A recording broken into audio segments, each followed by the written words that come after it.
Minnix. I am the author of the Mandolin Dead Man's Tuning series of books, and this is the Mandolin Dead Man's Tuning English, Scottish, and Irish Ballads book that I have available, and I believe it's $25 from my website, willieminnix.com.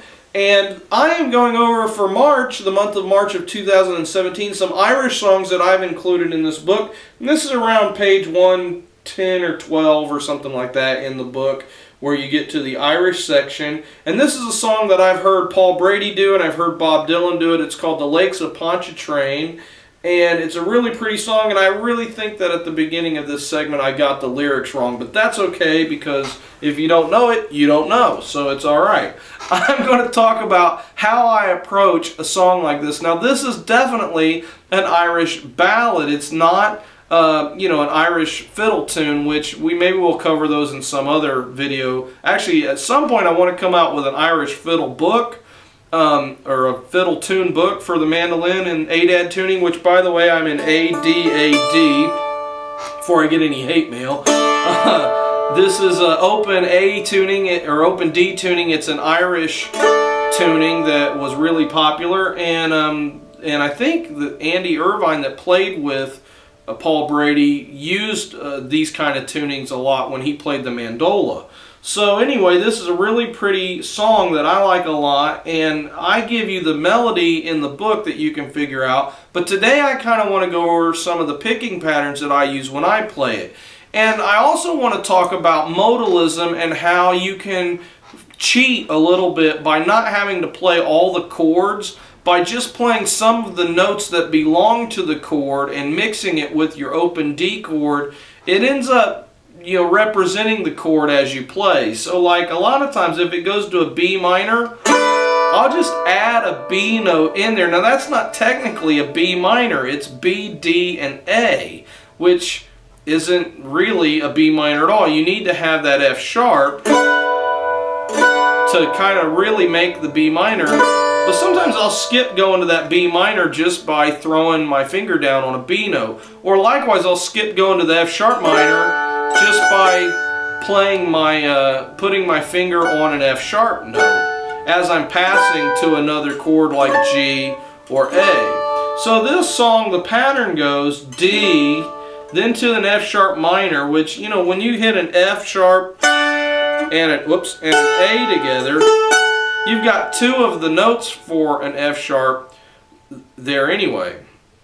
And remember, this is A, D, A, D, so that's an A and an F sharp. All you really need is a C sharp to go with it, and you can't really get that easily right here, so you just sort of flub it. Now what you can do is you can come down and play a C sharp way up here, but that's not as easy. So a lot of times I'll just play that F sharp, and if I'm playing with a guitar player and he goes to F sharp minor, even if I play, that's technically a D chord, but if he plays the F sharp minor on the guitar, then it sounds kind of like an F sharp with a D note added to it. So like, I guess that would be in the key of F sharp, like an F sharp, add 9 or something. I'm not real sure about my guitar chords on that one. I'd have to look it up, but basically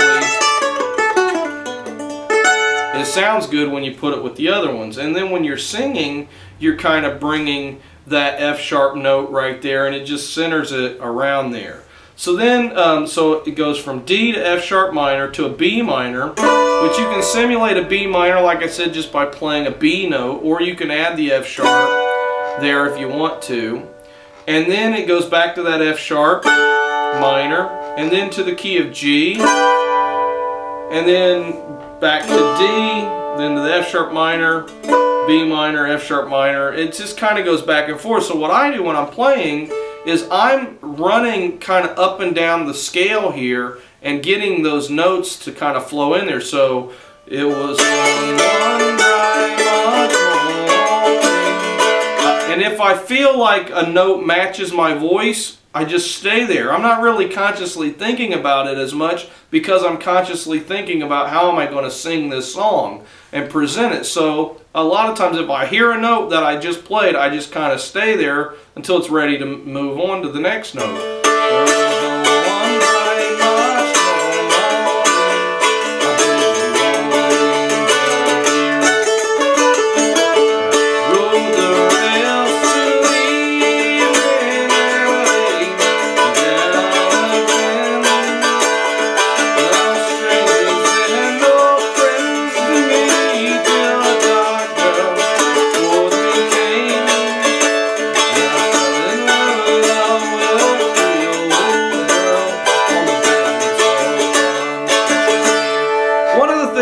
what you should know about music if you're kind of a beginner is all songs pretty much can be spelled out, or not all songs, but the majority of songs have to have the first chord of the scale, the fourth chord of the scale, and the fifth chord of the scale. And if you're just sort of grasping around, you can flub some of the other chords if you don't know them that well, just by including the notes from those chords as you're passing between 1, 4, and 5. I look at 1, 4, and 5 as kind of like the pillars of a house. You can have other walls within your house, but they may not be supporting walls, but you have to have those main support walls to hold your house up. And it's the same way with music or a song. You have to have the support of the 1, 4, 5. Or if it's minor, you got different chords. Or if, you know, maybe that's based on a different kind of chord progression or whatever. But as long as you have the main chords from that progression there, you can goof around a little bit. And since the mandolin tends to be a support instrument, it lends to running up and down scales.